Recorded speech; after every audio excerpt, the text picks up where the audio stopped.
வணக்கம் நண்பர்களே, இது உங்கள் ஆர்சாட். டிஷ் டிவி வீடியோகான் d2h பாக்ஸில் வரக்கூடிய ரிமோட்டை பயன்படுத்தி ஆண்ட்ராய்டு எல்இடி டிவி இல்லாட்டி நார்மல் எல்இடி டிவி ரிமோட்டில் 10 கீயை நம்மளால் பேர் பண்ண முடியும். இதனால நமக்கு ஒரே ஒரு ரிமோட்டு மட்டுமே போதுமானது. டிவிக்கு ஒரு ரிமோட்டு, d2hக்கு ஒரு ரிமோட்டு அப்படிங்கிற அவசியம் கிடையாது. மற்ற கம்பெனி d2hோட ஒப்பிட்டு பார்க்கையில் டாடா பிளேயில் 5 கீ தான் பேர் பண்ண முடியும். இதுவே ஏர்டெலாக இருந்தால் அதுலேயும் 5 கீ தான் பண்ண முடியும்.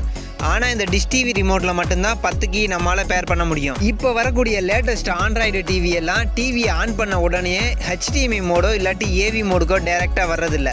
ஆண்ட்ராய்டு பேஜ் தான் ஓப்பன் ஆகி நிற்கிது. இது மாதிரியான நேரத்தில் நேவிகேஷன் கீயை பயன்படுத்தி தான் அப் டவுன் பண்ணி HDMI செலக்ட் பண்ண வேண்டியிருக்கு.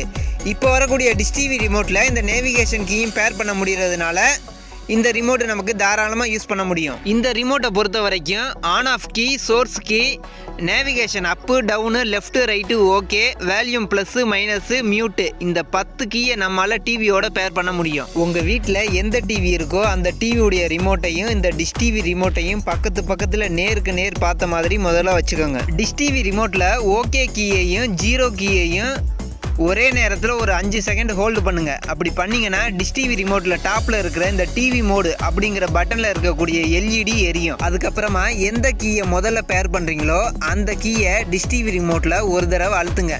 அப்படி அழுத்தும் போது அந்த ரிமோட்டில் இருக்கக்கூடிய அந்த LED ஒரு தடவை பிளிங்க் ஆகும். உதாரணத்துக்கு ஆன் ஆஃப் கீயை நம்ம இப்போ பேர் பண்ணுறதா இருந்தால் ஆன் ஆஃப் கீயை ஒரு தடவை அழுத்தினோம்னா டிஷ் டிவி ரிமோட்டில் ஒரு தடவை LED பிளிங்க் ஆகும். ஆனால் அடுத்த செகண்டே டிவி ரிமோட்டில் அதே ஆன் ஆஃப் கீயை ஒரு தடவை அழுத்துனீங்கன்னா 2 தடவை இதில் LED பிளிங்க் ஆகும். அப்படி பிளிங்க் ஆச்சுன்னா பேரிங் ஆயிடுச்சுன்னு அர்த்தம். அடுத்தபடியாக சோர்ஸ் கீ, இதை பேர் பண்ணுறதா இருந்தால் டிஷ் டிவி ரிமோட்டில் ஒரு தடவை அழுத்துனீங்கன்னா LED பிளிங்க் ஆகும். பிளிங்க் ஆன அடுத்த செகண்டு டிவி ரிமோட்டில் அதே சோர்ஸ் கீ அழுத்துனீங்கன்னா 2 தடவை பிளிங்க் ஆகும். அப்படி ஆயிடுச்சுன்னா பேரிங் ஆயிடுச்சுன்னு அர்த்தம். இதே மாதிரி தொடர்ச்சியாக 10 கீக்கு நம்ம செஞ்சுக்க வேண்டியதான். 10 கீயை நம்ம பேர் பண்ணதுக்கப்புறமா ஒரு 10 செகண்ட் வெயிட் பண்ணோம்னா அந்த LED எரிகிறது ஆஃப் ஆயிரும். அதுக்கப்புறம் இந்த ரிமோட்டை நம்ம யூஸ் பண்ணிக்கலாம். டிவி ரிமோட்டோட நம்ம எப்பெல்லாம் இந்த டிவிக்கு இந்த ரிமோட்டை யூஸ் பண்ணுறோமோ அப்போல்லாம் இந்த டிஷ் டிவி ரிமோட்டில் டிவி மோடு அப்படிங்கிற இந்த பட்டனை அழுத்திட்டு தான் யூஸ் பண்ணணும். இந்த பட்டனை அழுத்தாமல் யூஸ் பண்ணிங்கன்னா இது டிஷ் டிவி ரிமோட்டாக தான் வேலை செய்யும். ஓகே, இப்போ இதில் இருக்கிற பேட்டரியை நீங்கள் கழட்டினாலும் இதில் பேரிங் ஆனது அழியவே அழியாது. ஒருவேளை நீங்கள் வேறு டிவி ரிமோட்டோட பேரிங் பண்ணணும் அப்படின்னா இதில் எப்படி ரீசெட் பண்ணணும் அப்படின்னு கேட்டிங்கன்னா on off key, down arrow key, favourite key, இந்த 3 கீயையுமே ஒரே நேரத்தில் ஒரு 5 செகண்ட் ஹோல்டு பண்ணி பிடிச்சிங்கன்னா அந்த LED 3 தடவை பிளிங்க் ஆகும். அப்படி ஆயிடுச்சுன்னா ரீசெட் ஆயிடுச்சுன்னு அர்த்தம். நம்ம சர்வீஸ் சென்டரில் செக்கிங்காக இப்போ 2 டிவி வச்சுருக்கோம். லெஃப்ட் சைடு உள்ளது வந்து வீடியோகானுக்கும், ரைட் சைடு உள்ளது வந்து சன்டைரக்ட்டுக்கும் 2 வச்சுருக்கோம். ஆனால் ஒரே ஒரு ரிமோட் தான் நம்ம கையில் இருக்குது. இப்போ நம்ம நார்மலாக யூஸ் பண்ணையில் இது வந்து டிஷ் டிவி ரிமோட்டாக தான் யூஸ் ஆகும்.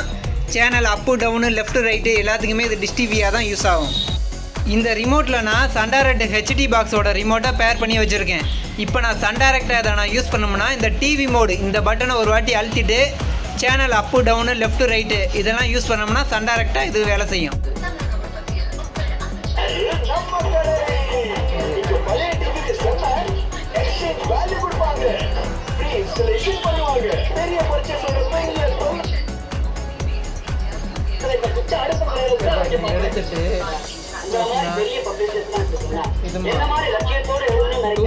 யூஸ் பண்ணிக்கலாம் இந்த ரிமோட்.